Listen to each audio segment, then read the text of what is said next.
Hello and welcome. I'm Nitingokhale. In this special broadcast, I'm joined by India's Southern Army Commander, Lieutenant General AK Singh, who's based out of his headquarters in Pune. And we are at the Pune War Memorial, where we are going to talk to General Singh about the Southern Army's contribution to nation building, about what the Army does and what are the security issues that he needs to tackle in case the balloon goes up, and all other attendant issues. So welcome to this program. Thank you. Thank you, Nitin. Thank you for giving us time and allowing us to use this premises of the I think this premise itself is very symbolic. Very, very symbolic. Yeah. So in fact, this looks magnificent in the sense, Southern Army is such a vast area. It's one of the biggest commands of the Army. It is. In fact, it's a privilege to be the Southern Army commander. Right. Because it is not only the largest, but it is also the oldest command. That's right. So it was raised on 1st of April 1895. Oh my God. And since then it has stayed here. It's stayed here. For a very brief period, about 1919, it moved to Bangalore. Mm-hmm. And after that it has again come back. It has again come back. So about 41% of the Indian landmass. Right. That's where Southern Command, it all encompasses the boundary of the Southern Command. We have about 11 states and 4 union territory. That itself is a very huge challenge. Huge. In fact, it's the peninsular India. You can the entire peninsular India. Right. And it not only has land boundaries with the neighbors, but also maritime boundaries. Maritime. That also we got to be careful, and it has its own challenges. Right. It has its own challenge in the sense the HADR. Right. Because a massive area, huge area, we got to coordinate with all the state. But I think there are great SOPs in place. Whenever I visit, I meet the Chief Minister, the governors, and make sure that our HADR policies and our HADR SOPs are absolutely well in place. So what one has observed, and this is over many years, that Southern Command has this relationship, like you said, with the state governments, but also many regimental centers, training centers are also in Southern Command. True. Not only the regimental centers, these are the CAT B establishments. Right. We have large number of CAT A establishments. Right. The category is the CAT A establishments, so which are like National Defence Academy, the Defence Services Staff College, the Millet. So all these, and the CDM, and the CDM, the College of Defence Management, that's also there. Absolutely. So together, it's like the training hub, and the Southern Command is responsible for the administrative infrastructure, improvement. I go there and do the ADAM inspection. Right. So I think it's a very good ecosystem here. Exactly, so because it feeds into what the Indian Army needs. True. But that, of course, is your, if I may use the word, secondary job. But then it also becomes a very important. I would say it's very pivotal. It is. Because this is the nursery. Sure. And from here, the soldiers, the officers gets empowered. Right. So we take it very serious. Absolutely. As to how we can, whatever we can do, whatever is in our capacity to make things improve there, to make sure that administratively, whatever is required is given to them. True. But what I was driving at was that Southern Army also has a large boundary or a border with our western neighbor, Pakistan. And it has varied borders actually. You have the Sir Creek, you have the Rann of Kutch, you have the the land boundary in Rajasthan. So what are your thoughts on how you have to be careful about what you do as far as security is concerned? I think what you have raised is a very important issue because we are blessed to have different kind of terrain like desert. So we have the desert terrain, and the border, like you said, is about 1200 kilometers to be precise. Right. And there are 2 states, that is the Rajasthan and Gujarat, where the border is. Sure. And apart from the desert, because most of the people feel it's only the desert terrain, the open desert terrain, and it's open. Unlike as you see in the Southwestern Command or the Western Command, where it is absolutely open. Here, the maneuverability is there, the space is there. Right. So in case of a conflict, that's where the space exists. That's where the maneuver will take place. Correct. But coming back to your point per se, this different type of terrain definitely places a lot of challenges on us. When you come down to the area of creek and the Rann, Rann is like 45,000 square kilometers of area, not even a blade of grass. And the terrain is tough, very tough. Like I've been the commander there, so I know it firsthand and I know it personally. Right. There are times when hauling winds are there. And with that, those particles, the salt particles and the sand particles hit you. They hit you like icicle. Oh my God. And not only this, after some time, what happens is because of the heat, Right. your body starts, oozing blood. Oh. Oozing blood. I see. Oh, Oozing because, blood. yeah, Because the salt really eats into your skin. And it also has a connotation on the equipment, the maintenance of the equipment. See, this is an extremely important point because normally people know about the effect of terrain and weather in Siachen or high altitude. True. But people don't know so much about what happens in desert or even Rann, Absolutely. like you mentioned. So, and Rann is about 45,000 square, very different area. Right. The going conditions, they can vary from, from kilometer to kilometer. Right. Somewhere it is passable, somewhere, it is a challenge, somewhere it is a challenge. Of course. Come down to the creek area, Right. like Kori Creek. Kori Creek, when you enter Kori Creek, it looks as if it is sea. Right. Absolutely. See, most of the people are not aware of the challenges in the Kori Creek. So that, and especially when you look at it, that this is also one of the unresolved issues. Yes. Then the sensitivity Right. is also much more. So what we have done is that we have made sure that we scale up our capabilities in that particular area. So there have been large number of acquisitions in the past in terms of mobility equipment, Right. in terms of the ISR. Sure. Since it is still unresolved, we got to be aware as to what's Exactly. happening on the alertness has to the be alertness higher. has to be there. The alertness has to be Yeah. there. Yeah. So a lot of action has been taken, and today I can assure you Yeah. that we are very well prepared Right. in the entire desert area, the creek area, Sure. and also the Rann area. And I have not told you about. It's a little bit of a hilly area. Okay. When you go to Kutch, I see. there are rolling hills. Right. There are also some jungles there in that area. And Kutch itself has become such a huge industrial base. It's becoming something like a manufacturing hub. So the sensitivity of that area again improves. Exactly. Coming back to the RE parks, Right. the world's biggest RE park is coming up in Khavda, Right. in the area of Kutch. Correct. And we have actively made sure that, we have aligned with them to make sure that it comes up in a quick time frame. And also takes care of our own sensitivities. Right. Because when such kind of a project comes, Yes. we have to also take care of our military sensitivity. All that has been done. There are very good mechanisms to make sure that everything gets I right. think the vastness is not really recognizable because it's not in the news or it doesn't active conflict hasn't happened there thankfully and should not happen. But active conflict in the sense that it took place. Yes, in 1965. Earlier in 19, it started from there. It started from in March Yes, it 1965. started. So it's an open area. It's an open area and possibilities are always there. Possibilities are always. One has to be prepared. An army, a lot of people have this feeling, what does army do in peace? Yeah. I think army trains for war. Yes. And in war, like I always say, Right. there are no runners-up. Yeah. So you have to train hard, and you have to train so that whenever that opportunity comes, Yes. you come out as the victim.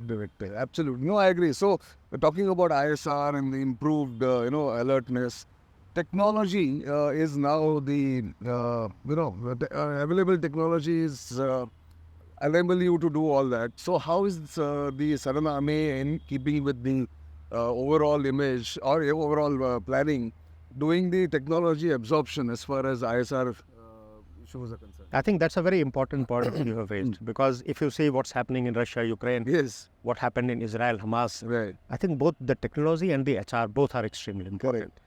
On one end in Russia-Ukraine war, we have seen that the technology becomes absolutely imperative. Yes. And it is not that you can only rely on the modern technology. I think it's a mix. Yes. The conventional thing is equally important, but at the same time, whatever is now coming, whatever is presently existing, we should be able to absorb it seamlessly, effectively. Correct. I think this is one of the KRA. Right. And the army is quite alive to that particular thing, and a large number of actions have been taken Right. in this regard. So like drone, artificial intelligence, and multi-domain, Right. EW, cyber, psychological warfare, legal warfare.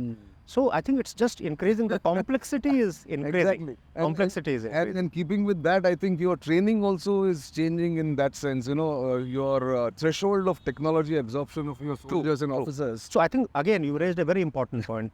One is, what is our ConOps? What's our concept of ops? Right. Everything depends on the concept of ops. Correct. Everything must flow out Yes. of the concept of ops. Then the technology absorption in the right manner Yes. can take place. Correct. So we have refined our TTPs, what you said, the tactics, the techniques and the procedures.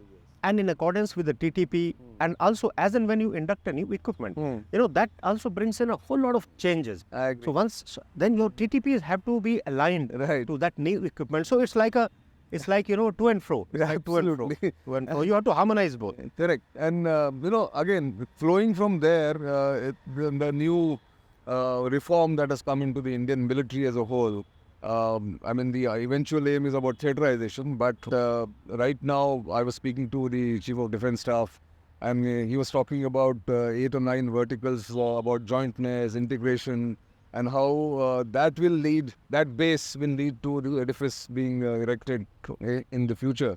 So in that respect, how has been your planning, and also how has been your approach towards jointness and joint training maybe? I think what you have raised again is a very substantial issue because it is an imperative. The organizational changes today are an imperative.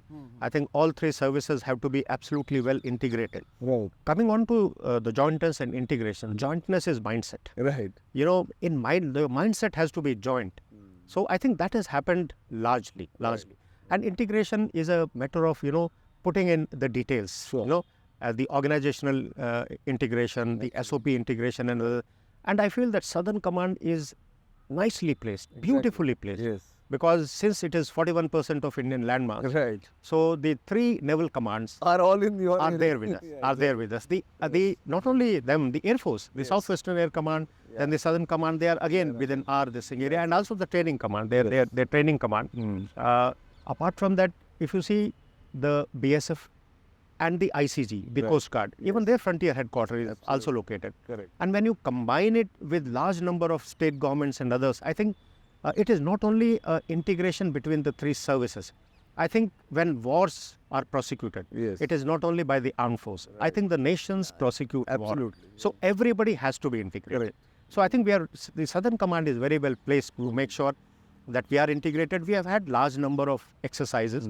In fact, just very recently, we had the first ever tri-service exercise. So in that, what happened is that the entire planning process was done jointly, both by the Indian Army. That's the beginning, right? That's the beginning. That's the beginning. So it was done absolutely right from the drawing board to its very execution. And for its execution, we had a joint force headquarters. And prior to this, joint ISR, joint logistics.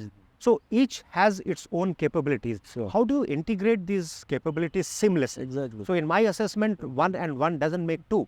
1 and 1 makes 11. Exactly. Yeah, we've done rightly. True. And therefore, like you said, since this area, luckily, there's enough time to train. And training, like you have already mentioned, without training, you can't be ever ready. True. You have to be ready. So in that respect, what have been your KRAs as far as training for the army and then coordination with the others are concerned? I think one of the most important KRA as far as the training is concerned, first is to be operationally prepared. Right. Whatever it entails to make, because this is the bread and butter. This is the prime object. Correct. So you must train, and the training has to be realistic. Yeah. That is number 2. Absolutely. Number 3, your training should not only encompass the conventional weapon systems, but should also take care of the newer on the horizon technology. Right.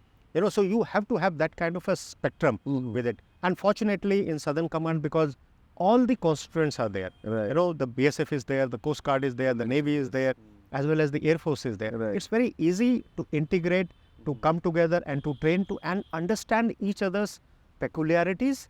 And that's how the interoperability becomes much better. Like even in all our, exercises, we make sure that the Coast Guard and the BSF also gets integrated. Not only them, we also make sure that the civil governments get absolutely integrated. Like last time when we had this major exercise, the tri-service exercise, when the units mobilized, that's a huge mobilization. Yes. 42,000 people mobilized from nearly 41% of the Indian landmass. Right. So we ran about close to 73 trains. So you have to, be in effective communication and coordination with the Indian Railways. Right. The road, about 93 road columns moved, and it is moving through number of states. So this time, I think for the first time, we made sure that the civil police gave us the corridors. This is the first time that we made sure that the civil resources, especially in terms of the recovery, also are in place, are also in place. So like you said, it's a nation's effort. Whenever a conflict or a war happens, the nation has to fight it, not just the army or the Air Force or the Navy. In the next segment, we'll talk about Southern Army's contribution to nation building, welfare of veterans, and many other issues that can be talked with the Southern Army Commander, Lieutenant General AK Singh, who is in conversation with me here in Pune. Don't go away.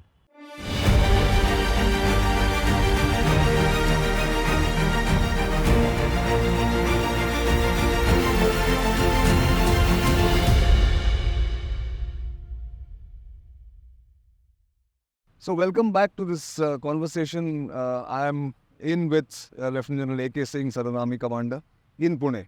So we were talking about that exercise, and one of the largest exercise perhaps that you've conducted of late. Just tell us a little more about that. In fact, daily about 42,000 personals and good about 700 specialist vehicles, about 500 A vehicles. So it was a huge mobilization, and a lot of things were tried for the first time. Okay. So we had the joint ISR, and for the first time we established the centers, these ISR centers, and they were integrated centers. Okay. They were integrated centers. So you mean when you say integrated, it will be of the three services? Of the three services together. So we were getting the feed from all the three services. Right. A lot of special missions were flown. Primarily to get that kind of a thing going. Right. And also importantly, we changed the exercise area to make sure that we get that kind of a space. Okay. Otherwise, you are aware of Rajasthan, the green belt slowly coming in. So that is restricting. Right. This is good. In a way, it is good for the nation that the green belt is coming up. Right. But for army, it restricts our maneuvering space. So we went to a place which actually, so each tank has done good about 400 plus kilometers. Really? And the best thing is that none of the equipment misbehaved.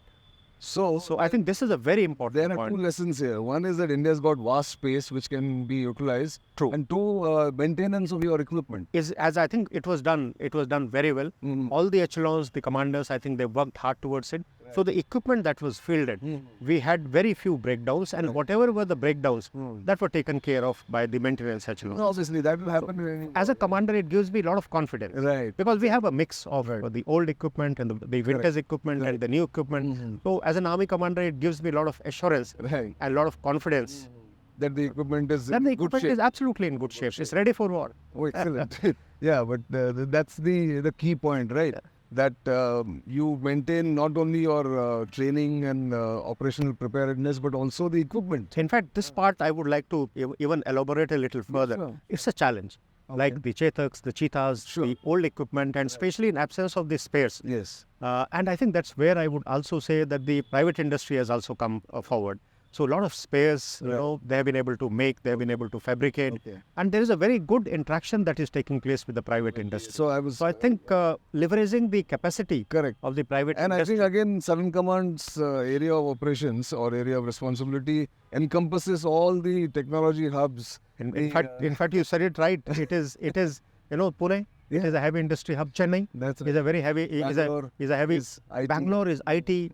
Your Secunderabad is IT, Pune is again an IT hub. Absolutely. So all the industries, be it the heavy industries or the IT, the hub is located in peninsular India. Large number of IITs, large number of research institutes. Yes. And as far as army is concerned, our CAT A, CAT B establishment. Yes. So we have the subject matter experts. Absolutely. We have the private industry. Correct. We have the academia. Yeah. So towards that purpose, what we did was, we had the Southern Star Army Academia Industry Interface. Oh, excellent. So this is something that we have created an institutional mechanism to make sure that this vision of Aatmanirbharta plays up in a quick time frame. Sure. While it is important for us to get it as early as possible. Correct. So we have had large number of iterations, interactions, and I think there is a lot of confidence and dynamism in the private industry that I see. Wherever I go and visit, I make it a point to visit the private industry. And I think I have seen a lot of dynamism, And the government of India has also done a lot to make sure that the policy empowerment and enablements take place. Yes. While I think a lot of good work has been done, but just to make sure that it happens in the right time, I think more and more policy empowerments also would come. The procurement cycles, like yesterday that seminar, which was done. Exactly. So procurement cycles again, we have to sort of, make them a little hasten them. A lot of good work is done, and I'm sure in times to come, you are aware of the DRDO, the changes that are coming up, the reforms that are coming up. So they are coming up, and I think they are coming up in a good time frame. Correct. No, so again going back to the equipment and the the maintenance part of it. Many of the challenges would be in maintaining the armored strength. True. And it's like a heavy, more than a heavy vehicle. True. So, what are the challenges there? And I think there are a large number of challenges. So the spare part in concert with the private industry, Right. to a large extent we have been able to take care of that. But sometimes in the critical technology, Right. that's where the issue is. So I think now the focus should be on the critical technology. Exactly. A good interface Yes. with our own PSUs. Yes. Because fortunately the PSUs are also located, most of which we have the factories located in Chennai, and we are very actively collaborating with them. Like wherever there is a problem, the issue is taken up at the highest point, and there is a team that is constituted, and people specifically come up to take care of this issue. Right. I think this very close interaction between the manufacturers, between us, between the private industry, Correct. I think a good ecosystem has been created so that these maintenance challenges also can be taken care of. One curiosity a lot of people have, and I keep getting these questions from defense enthusiasts, but not really experts, is that what is the strength or how is the MBT Arjun faring? I think MBT Arjun is a beautiful concept, and I think the right way towards Aatmanirbharta. Right. As a tank, I think it has come up as a very fine tank, as a very good tank. Right. Yes, weight definitely is an issue, but whenever a new equipment comes, I think it's important for us to realize that this is the first. Correct. There would be changes once we start utilizing. There would be changes. Absolutely. I think those changes would have to kick in, and especially in the critical technology. Again, coming back to that, like the engine, I think that is where we have to work. If we can get that our own indigenous engine, I think light tank will slowly see the light of the day. Absolutely. And I think that will give us a lot of confidence. I think this is good time, I feel, to have a government to government kind of an endeavor, whereby we are able to get that kind of a technology, get it manufactured here, and create that kind of an ecosystem. I think that is the way ahead. That is what exactly, because we saw some firing by Arjun, Yes. Jaisalmer and other places. And The firing is superb. Absolutely. They- And they- say they- it's so stable, that Yes, platform. yes. And the electronics is beautiful. Correct. The speed is, maneuverability is fabulous. Very good, yeah. It's fabulous. So like you said, of course, with Mark 1, Mark 2, Mark 2. those things will happen. It'll keep improving. Yeah. It'll keep improving. Correct. And so therefore, the equipment part is absolutely fine. The exercises, so what are the lessons from that exercise that you spoke about before we go into other stuff? I think one of the most important lesson from that exercise is formulation of the joint directives, the joint SOPs. Right. So there are a number of joint SOPs that we have been able to formulate, and the directives, and then is the integration. I think communication is extremely important for a commander like me. Communication is the back. Is the backbone. So we need a complete battlefield transparency, which is riding on a very robust communication architecture, and with all the networks talking to each other seamlessly. We also have to get, because in a future war, the pace would be quite a lot. And if the pace would be a lot in so many activities, we have to automate and digitize the entire process. Somewhere we have to get the AI, because there would be so much of information overload. Yes. AI has to come Correct. into the entire, Yeah. which is already happening. For analysis and for analysis, you should be able to get the sense, the picture, the Correct. complete picture. That's right. Absolutely, which has been already synthesized, Yes. which has already been corroborated. Correct. No, so that I think is an extremely important lesson, because just talking about network-centric warfare is not enough. To have in place many of these enabled or enabling platforms must be important. And therefore, the lesson would be very good from Absolutely. And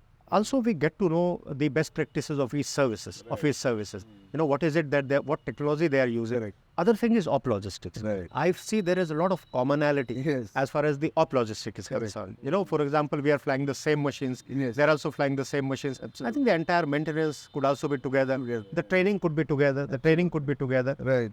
No, that's excellent, because and those lessons will now be proliferated across the three services and so on. True. Yes, it has already been done. I see. We have the complete analysis of the exercise, the way ahead, the recommendations have been collated, and we have shared with the higher headquarters so that it could be disseminated, and we have put timelines that this is the manner in which to move ahead. Others can do that. Well, that's excellent, and I think your emphasis also on the Aatmanirbharta and also academia interaction, that should give confidence that India has to be self-reliant going forward, and I think the lessons from Russia, Ukraine, and Israel, Hamas is that also. Is there. In fact, in the entire peninsular India, whether it is Chennai, whether it is Bangalore, whether it is Pune, we have had large number of seminars, exhibitions, Correct. like the F India. Right. If you recollect, India, Africa. India, Africa, this thing exercise right. that we had. Yes. Post the exercise, then we were able to get the chiefs of the African countries. Right. 32 of them Yes, they came down, Yeah. and we had the seminar, we had the exhibition. Right. They saw the exercise. Mhm. They saw how Indian Army is infusing technology. Right. So this is something that they saw live in front of them. Exactly. And post that, we had the complete exhibition Right. where the opportunity was given to the defense manufacturers in India Correct. to showcase what they have been able to do. It was appreciated both by the defense manufacturers Right. as well as by the chiefs of the African states. And that will give them confidence that Indian Army is already using it. True. And therefore, we can also buy them or induct them in our services. And Southern Army or the Southern Command Right. itself is a hub of military diplomacy. Yes. This joint exercises with the friendly foreign countries Right. again takes place. We are interacting with good about 100 odd countries. Right. So there are joint exercises, the courses, the training I think exchanges. You have a node here in Pune. We have a node. We have a node here in Pune, Right. the joint training node Yes. which is there. Uh-huh. So Okay, all these people come here and do their exercise. absolutely, because that what you are able to understand each other better. Right. Interoperability is better. Mhm. You can refine your own TTPs. Right. And I think there is a lot which other nations also can learn from us, like we can learn from them. That I can tell you, wherever I travel across the world, there is always a demand that we should do more training with Indian military. True. And that shows the confidence. Like the glacier, Yes. there is no army which is deployed on the glacier. Absolutely. We are the only army. Correct. So it's only we, the jungle training, Absolutely. the counter-insurgency, counter-terrorism. Again, I think Indian Army has a vast experience. So a lot of people come here to gain from that experience, and we also gain equally. Excellent. So, on that note, I think I will need to take a second break, and then I have a very vital discussion to do with Lieutenant General AK Singh, Southern Army Commander, on the activities that his command does for nation building, empowering youths, also the martyrs' families, and the welfare of ex-servicemen. But that's in the next part. Don't go away.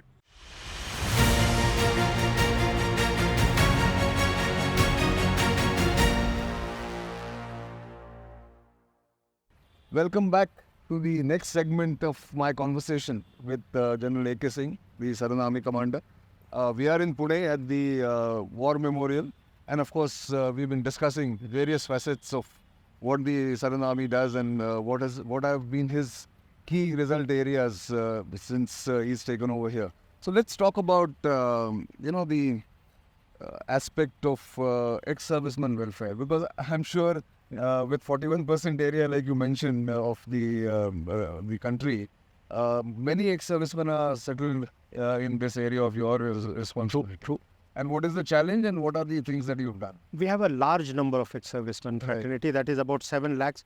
And we always take pride in the Indian Armed Forces, especially in the Indian Army, Right. that we are a family. Yes. As is our culture, that you respect your elders. So veterans are like elders. Correct. So they have to be given the respect, and they have to be taken care on, to be looked after. Right. So we are very conscious of this fact. Mm. And there are a large number of initiatives that have been taken. Right. Like what would they need? They would need medical facilities. Absolutely. So I think this is something that we have really harped on. Pune itself is like a major hub. Right. It's got the command hospital, it's got the Army Institute of Cardiothoracic Center, Right. it's got the Artificial Limb Center. Mm. So whole lot of it's like a hub. Similarly, large number of ECHS, you are aware of the ECHS scheme.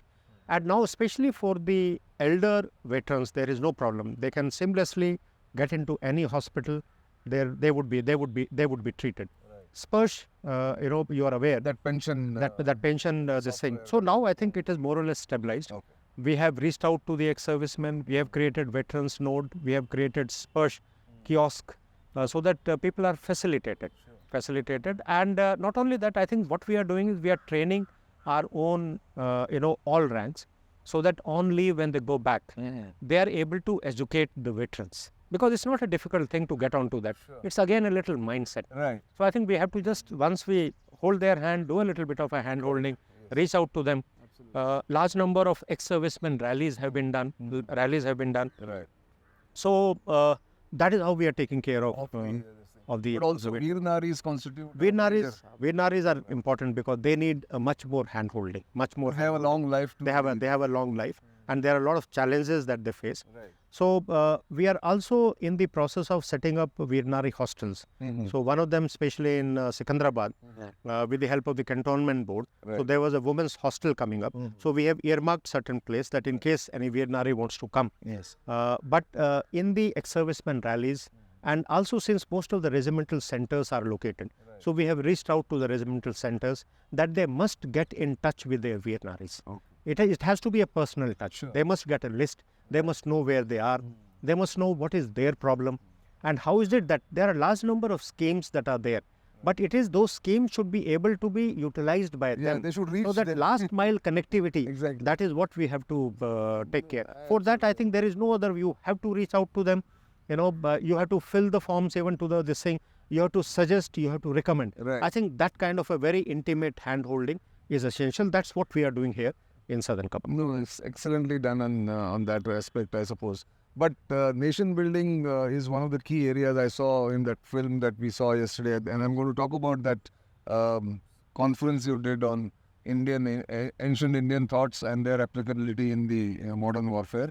But before that, your take on what I said about the welfare. Of course, you've talked about Veer Naris, you've talked about. But how do you then sort of integrate all this into the larger aim of making the army popular for people to come and join? I think that's a very moot and a very important point, because for a very long time, the cantonments were like a secluded spot. Right. And the army and the civil interface, we have taken a lot of proactive measures to reach out to the civil public. After all, we are the nation's army, we are the citizens' army. Absolutely. And it's important for us. And I think one of the biggest motivating factor for a soldier is the adulation and the respect that it gets from its civilian counterpart. Right. I think that is what eggs us on, that's what motivates us. So it's very important for us to reach out to them. So we have had large number of these melas where we display our equipment, where we tell them. There is a outreach that we have done, especially in terms of the Agniveer again. We have gone out to schools, to colleges, to make sure that people are told about the recruitment process, and also motivating them. Right. Indian Army, in any case, is very well placed to act as a great force which can play a very important and a pivotal role in the nation building per se. That's true. So, in fact, you are also president of the Gorkha Brigade, and I saw your photographs in Nepal recently. How was your visit there? It was a beautiful visit. I think, again, because these are the soldiers who have given their sweat and blood for the country. And it becomes very imperative for us, very important and very pivotal for us to take care of them in their twilight years. Yes. And we have a very effective and a big military wing in Nepal to take place. So as a President Gorkha Brigade, I got this wonderful opportunity to go and visit. And the love, affection and adulation that we get from the ex-servicemen there in Nepal is something which is very moving, which is very amazing, which is very, very amazing, very amazing. I've been able to reach out to them, clarify a lot of issues. And I've told them that, there is a lot of talk going on, there's a lot of movement which is there. And I have assured them that we are there. Their future will be taken take care, Their future generations will be taken care of. To take care. In fact, there itself, I treated with the defense attaché and the ambassadors, reached out to, I met the chief of army staff of the Nepal army too, and reached out to large number of retired officers, bureaucrats. And I think it's such a beautiful relationship between these two countries. And in my assessment, I think the Gurkhas form a very important and strong pillar of this wonderful symbiotic relationship that we have this country. Absolutely. But also, what I was impressed about was the seminar that you did, and the new thinking that is happening in not just the Army Training Command but also other training institutions, and which you, I think, took it further, getting the Chief of Defence Staff to come and speak about it. You spoke so well about ancient Indian thought and how it can be then integrated with the modern needs of modern warfare.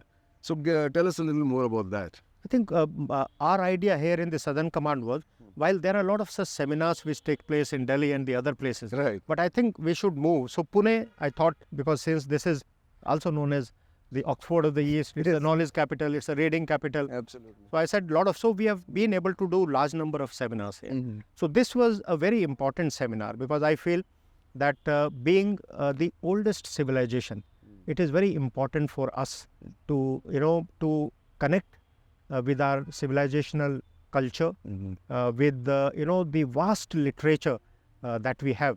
It is not for a moment saying that you go back, but those are the fundamental concepts. I think those fundamental concepts are still extremely relevant. And to just talk of Bhagavad Gita, and I always tell to everyone that Bhagavad Gita is one such seminal work which was relevant, which is relevant, and I think which would continue to be relevant in times to come. It has got so much of application with leadership, with the management, and come to think of it, and the statecraft, and come to think of it, where was it delivered?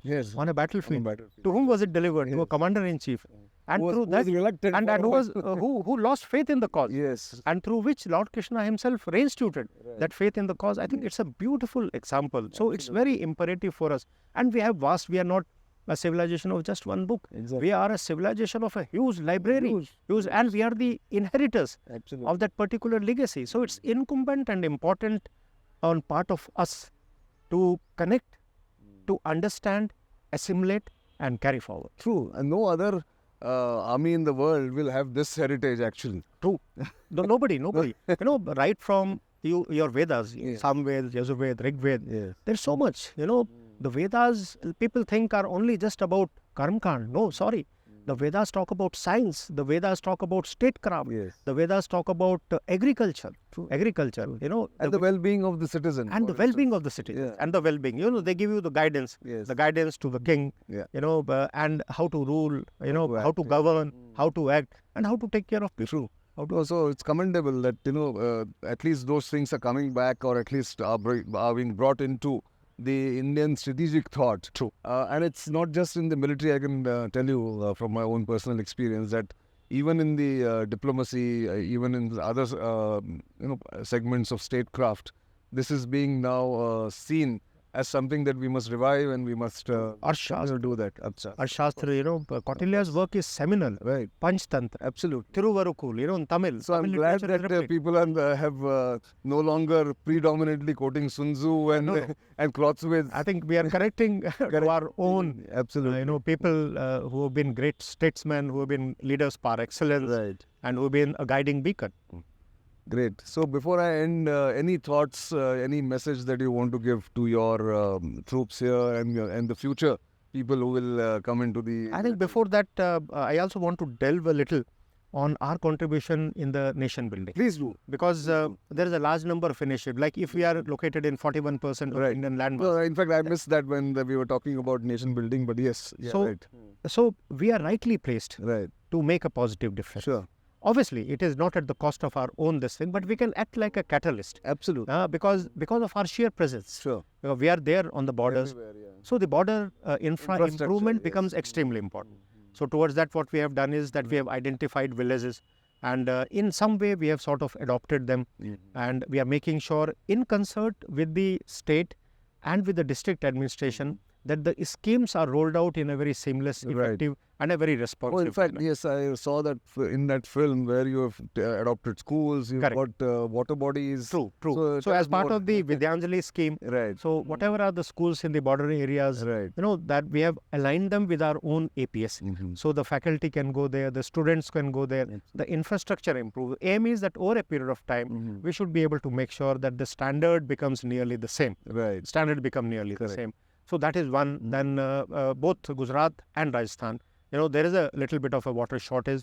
So 75 ponds, since this is 75 years, so we have been able to make 75 ponds. Not only make them, but we have made sure that these are all put on the portal, or the Gati Shakti portal with their complete, geo-reference. So all these have been geo-referenced also. So not only that, like national education policy.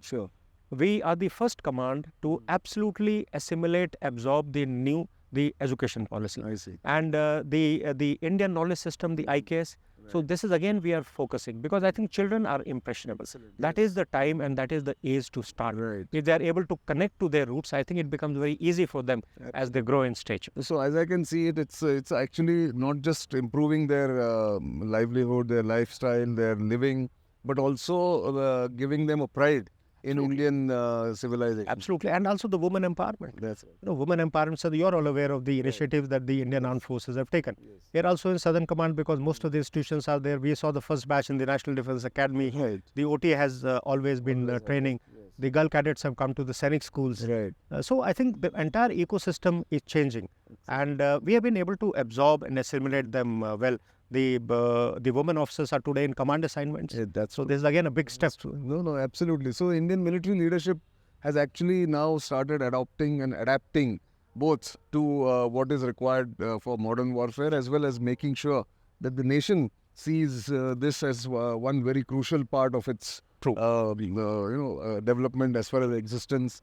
Both are concerned. So thank you very much for this conversation. Thank you. Very insightful and excellent points that you've made about joint exercises, about joint training, and of course welfare and all that. So that was Lieutenant General AK Singh, Southern Army Commander, talking to me in Pune at the War Memorial and about the Southern Army, which is the largest command in the Indian Army, sort of area of responsibility, like he has mentioned twice or thrice. It's 41% of India's landmass. So that's where we got all these details. Do watch this interview in full and in parts as we put it out in due time. I'm Nitingokhale, and this broadcast is coming to you from Pune.